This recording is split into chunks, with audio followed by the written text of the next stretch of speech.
नमस्कार. पत्रकार हेमंत सुशीला श्रीराम जोशी. आकाश अंबानीचं लग्न झाल्यानंतर अंबानी परिवारानं जिओ मॉलमध्ये त्याच्या लग्नासाठी जो सेट लावला होता तो त्यानंतर कित्येक दिवस ठेवला होता. अनेकांनी तो सेट आपणहून बघितला, मुद्दाम बघितला. त्यांना तो खूप आवडला. भव्य दिव्य होता. सारा श्रीमंती कारभार होता. 21 डिसेंबर रविवारी राज्यातल्या नगरपालिका आणि नगरपंचायत निवडणुकांचे निकाल लागले. या निकालांचं त्या आकाश अंबानीच्या लग्नासारखं होणार आहे. म्हणजे निकाल 21 डिसेंबरला लागले, पण त्यानंतर किमान महिना 2 महिने त्यावर चर्चेचं गुऱ्हाळ चालणार आहे. चर्चा होणार आहेत आणि अनेक कथा रंगून तुम्हाला सांगितल्या जाणार आहेत. त्यातलं मीही एक असेल. नेमक्या विषयाला हात घालतो. मराठवाड्यामध्ये विदर्भाच्या बॉर्डरला किनवट तालुका आहे. या किनवट शहराच्या नगराध्यक्षपदी उबाठा सेनेच्या सुजाता यंड्रलवार निवडून आल्या. नगराध्यक्ष म्हणून निवडून आल्या.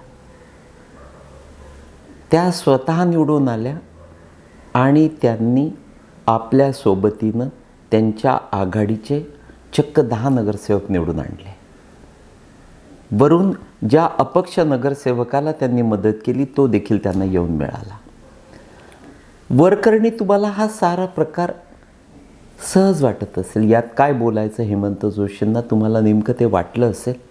पण आता नेमकी वस्तुस्थिती तुम्हाला सांगतो, किंवा भारतीय जनता पक्षाची झालेली चूक त्यावर मला नेमकं इथे सांगायचं आहे. मित्रांनो, या किनवट विधानसभा मतदारसंघाचे आमदार आहेत भीमराव केराम. अतिशहाणा त्याचा बैल रिकामा ही म्हण या आमदार केरामांना तंतोतंत लागू पडते, किंवा यावेळी लागू पडलेली आहे. सुजाता यंड्रलवार यांचं घराणं तसं उद्योजक, उत्तम शेतकरी, सुखवस्तू कुटुंब किनवटमधलं. त्यांचा मुलगा करण यंड्रलवार हा देखील मोठा कंत्राटदार आणि माझा जिवलग जवळचा मित्र. या करणची सुजाता ही आई. गेले 2 महिने झाले करण ज्या पद्धतीनं आपल्या आईच्या नगरपालिका निवडणुकीची तयारी करत होता ते सारं काही मला कळत होतं. आणि त्याची तीच इच्छा होती की हे सारं काही भारतीय जनता पक्षाच्या नावानं घडावं. मी त्याला सांगितलं की जा आणि केरामांना भेट, कारण ते भारतीय जनता पक्षाचे आमदार आहेत. यानं एकदा नव्हे अनेकदा केरामांना विनंती केली की माझ्या आईला नगराध्यक्षपदाची उमेदवारी द्या, मी सारं काही उत्तम घडवून आणतो. पण ओव्हर कॉन्फिडंट, अति आत्मविश्वास केरामांना नडला. पुढे त्यांनी या करणला भेटण्याचं देखील टाळलं. थोडक्यात त्याला अपमानास्पद केलं. मग मात्र करण, त्याची आई, त्याचं कुटुंबीय आणि त्यांचे त्या गावातले असंख्य कार्यकर्ते सारे मनातून चिडले, संतापले आणि त्यांनी केरामांना धडा शिकवायचं ठरवलं.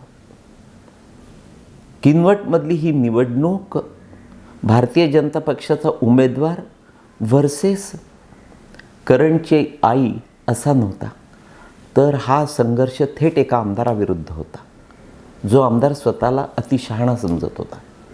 त्या आमदाराला किनवटकरांनी धडा शिकवण्याचं ठरवलं. आणि नेमकं हेच बावनकुळे, रवींद्र चव्हाण आणि फडणवीसांनी लक्षात घ्यायला पाहिजे की या एकमेव आमदाराच्या अक्कल हुशारीमुळं त्यांनी भारतीय जनता पक्षाचा एक गड गमावला आहे. यापुढे देखील त्यांनी केरामांना विधानसभेला पराभूत करण्याचं मनोमन ठरवलं आहे, मनापासून ठरवलं आहे आणि त्यांच्या पाठीशी उभा मतदारसंघ आहे. केरामांनी करण आणि त्याच्या आईला सुजाताताईंना नाकारलं. भारतीय जनता पक्षाच्या उमेदवारी तुम्हाला देता येणार नाही, साफ सांगून टाकलं. त्यानंतर एकनाथ शिंदेंचा प्रश्नच नव्हता, कारण तिथे शिंदे सेना आणि भारतीय जनता पक्ष यांची युती होती. त्यामुळे करण उठला आणि उद्धव ठाकरेंना भेटला. उद्धव ठाकरेंनी त्यांना उमेदवारी दिली. त्यांच्या एकंदर साऱ्या नगरसेवकांना उमेदवारी दिली. करण त्याच्या आईनं, त्याच्या कुटुंबियानं, त्याच्या वडिलांनी आणि गावातल्या, आश्चर्य वाटेल पण भाजप आणि संघाच्या मंडळींनी देखील मनापासून करणला सहकार्य केलं. कारण त्यांना माहिती आहे की करण आणि त्याच्या यंड्रावलकर कुटुंबाचं व्हिजन फार वेगळ्या पद्धतीचं आहे. करण कायम अनेकदा सतत मुंबईत असतो. त्याला एकच स्वप्न पडतं, तो फडणवीसांचा फॅन फॉलोअर आहे. तो म्हणतो फडणवीस ज्या पद्धतीनं फडणवीसांनी मुंबई उत्तम केली आहे, ब्युटिफुल केली आहे, तेच मला माझ्या गावात घडवून आणायचं आहे. मला पैशांची गरज नाही, मी श्रीमंत आहे, पण मला माझं गाव सर्वांग सुंदर करायचं आहे. तो त्या जिद्दीनं पेटलेला आहे. त्याला आपल्या गावाचं ब्युटिफिकेशन घडवून आणायचं आहे. आणि म्हणून तो थेट मुंबईत येऊन त्या कन्व्हेंटमध्ये बसला आणि आईला निवडून आणण्यासाठी त्यांना आटोकाट प्रयत्न केला आणि नेमकं तेच घडलं. सुजाता यंड्रावलकर आणि त्यांचे तब्बल 11 नगरसेवक निवडून आले. आता त्या कोणत्याही क्षणी नगराध्यक्ष होतील. विशेष म्हणजे उपनगराध्यक्ष पद देखील भारतीय जनता पक्षाच्या हातून यड्रावलकर यांनी हिसकावून घेण्याचं ठरवलं आहे. थोडक्यात काय तर केवळ त्या आमदार केरामांच्या अतिहुशारीमुळे हा प्रकार घडून आला. आपल्या या राज्यामध्ये अन्यथा आजच्या तारखेला भारतीय जनता पक्षाच्या बाजूनं आणखी एक नगराध्यक्ष आणि नगरसेवक निवडून आले असते, त्यांच्या बाजूनं राहिले असते. पण केरामांना अवदसा आठवली आणि तिथे हा प्रकार नेमका घडला. मित्रांनो, असे कितीतरी प्रकार आपल्या या राज्यामध्ये घडले आहेत. अन्यथा याच भारतीय जनता पक्षाला त्या जळगाव जिल्ह्यात देखील अपयश पदरी पडलं नसतं. त्यांनी केंद्रीय मंत्री असलेल्या मुक्ताईनगरच्या रक्षा खडसे यांना पराभूत केलं आणि संजय सावकारे यांना देखील, यांच्या पत्नीला देखील पराभूत व्हावं लागलं. असे कितीतरी किस्से तुम्हाला सांगता येतील. आता आणखी एक महत्त्वाचा मुद्दा, या निवडणुकीच्या निमित्तानं माझे मागचे सगळे व्हिडिओज बघा. जे मी सांगितलं, जे मी बोलत होतो तेच नेमकं घडलं आहे. आणि फडणवीसांची दूरदृष्टी, मनाचा मोठेपणा आणि त्यांची व्हिजन, त्यातून त्यांना राजकीय यश कसं मिळतं, पुन्हा एक प्रसंग तुम्हाला मी समजावून सांगू शकतो. म्हणजे रवी चव्हाण हे भारतीय जनता पक्षाचे प्रदेशाध्यक्ष आहेत, पण त्यांच्या मर्यादा त्यांना स्वतःला देखील माहिती आहेत आणि अर्थात फडणवीसांना.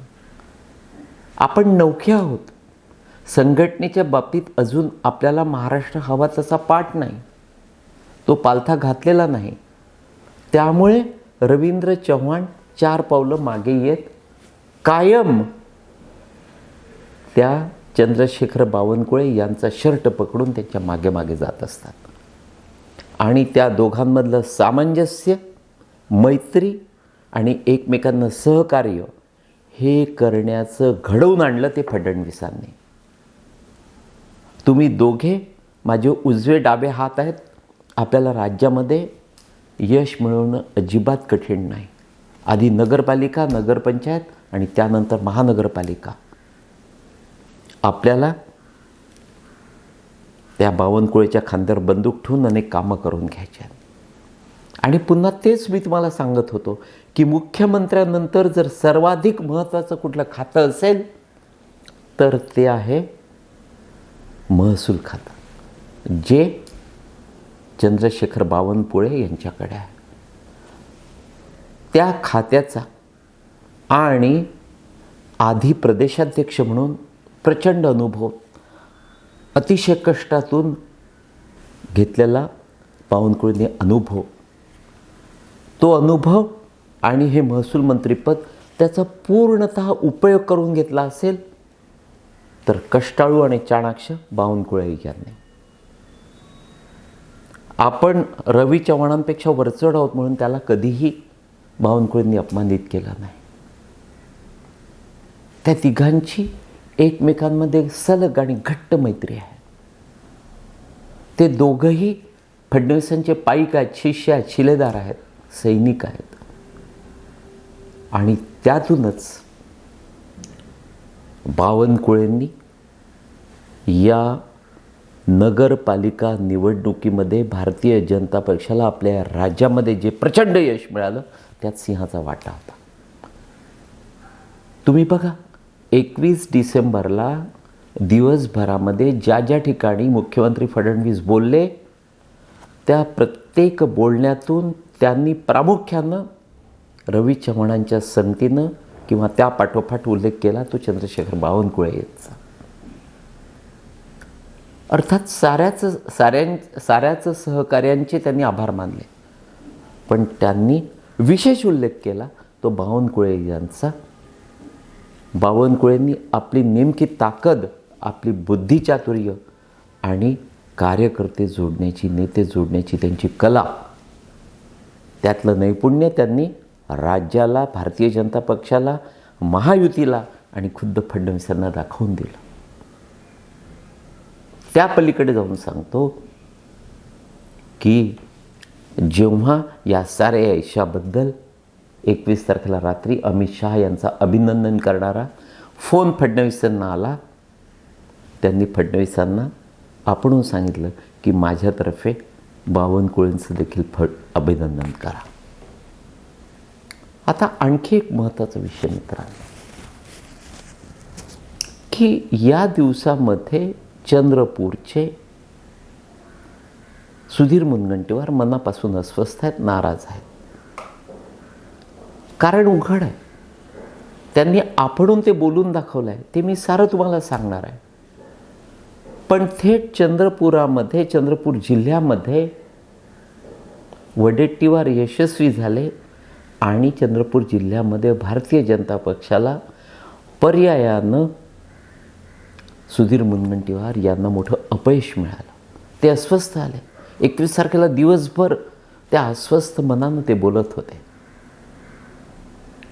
याचं कारण तुम्हाला सांगू, जे बावनकुळे अख्ख्या राज्यात भारतीय जनता पक्षाला प्रचंड यश मिळवून देतात, त्यांनी मात्र चंद्रपुरात यावेळी लक्ष घातलं नाही.